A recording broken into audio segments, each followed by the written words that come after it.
simak dengan saksama. Yang disampaikan Kang Agung terakhir itu temuan kami ketika ke Jawa Barat di polisi per hari 44.000 Pak Agus untuk tahanan di lapas itu 22.000 per hari. Jadi ada margin 20.000. Itu. Kalau 22.000 bagi 3 ya 7 ribuan. Nah, menu Padang nggak masuk itu. Itu. Dan itu yang ditegaskan oleh Pak Agun tadi.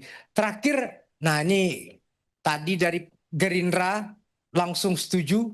Kalau Golkar Pak lebih progresif, kurang ini katanya. Kita dengar PDI ini. Nah, bagaimana Pak Marinus atau Bu Rika? Iya, saya akan berbagi waktu dengan Bu Rike. Saya persilakan Bu Rike. Pak Marinus, baju Pak Marinus kan seperti Pak Menteri. Sama Pasti kan? kita akan mendukung. Oh gitu ya. Silakan Bu Rike. Ya, terima kasih. Assalamualaikum warahmatullahi wabarakatuh.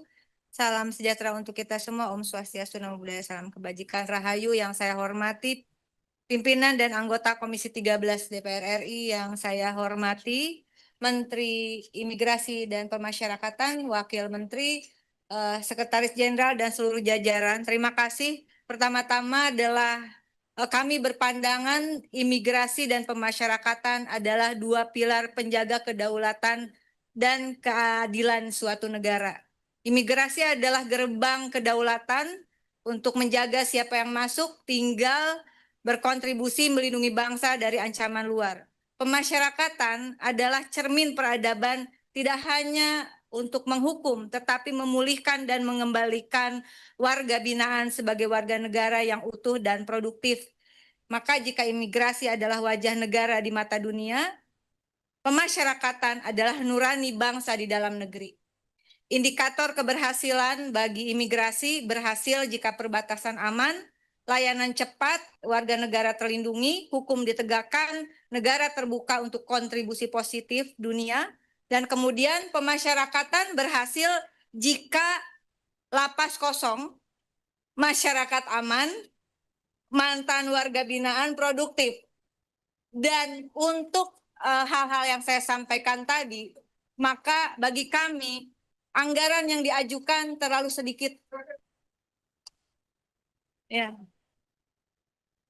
Karena ada beberapa catatan penting dari laporan kinerja dan keuangan. Pertama, tadi telah disampaikan, overkapasitas di lapas dan rutan belum teratasi. Kedua, kekurangan pembimbing kemasyarakatan butuh 16.422 orang, baru ada 2.600. Kemudian total anggaran 2026 18,85 triliun, hampir sama dengan 2025, malah kalau saya hitung sepintas nih Pak, turun 0,06%. Belanja pegawai naik 7,28%, belanja barang naik 12,7%, belanja modal turun drastis 39,24%. Ini akan menghambat pembangunan infrastruktur kalau menurut kami.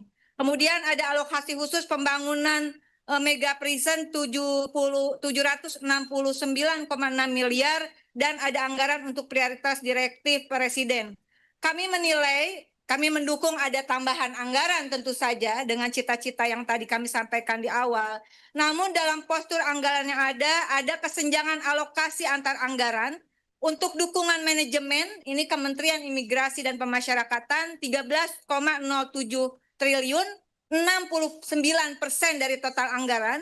Dan untuk penegakan dan pelayanan hukum hanya 5,78 triliun, sekitar 31%.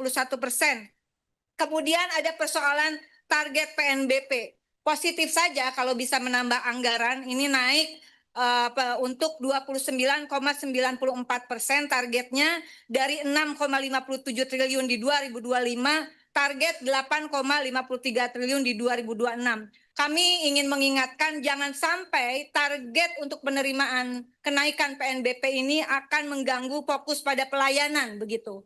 Kemudian yang juga penting adalah anggaran 2026 ini rasanya belum sejalan dengan beban tugas baru implementasi KUHP, KUHAP, penanganan tadi overkapasitas, pemidanaan non pemenjaraan, dan oleh karena itu yang terakhir adalah terkait dengan masalah revisi undang-undang untuk penyesuaian KUHP dan KUHAP baru.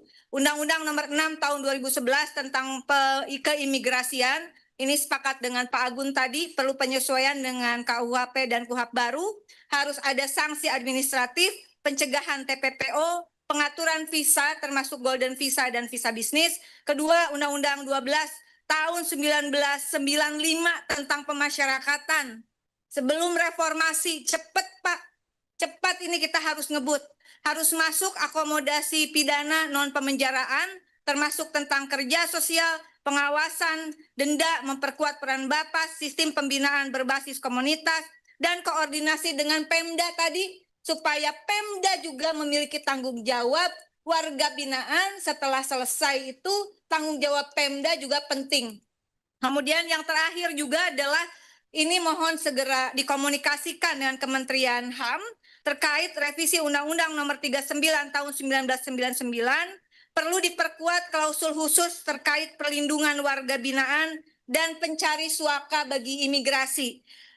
Terakhir sekali adalah pimpinan kemarin baru diputuskan, alhamdulillah didirikannya kalau saya tidak salah mohon dikoreksi, adanya Politeknik Imigrasi dan Pemasyarakatan. Ya. Udah lama ya.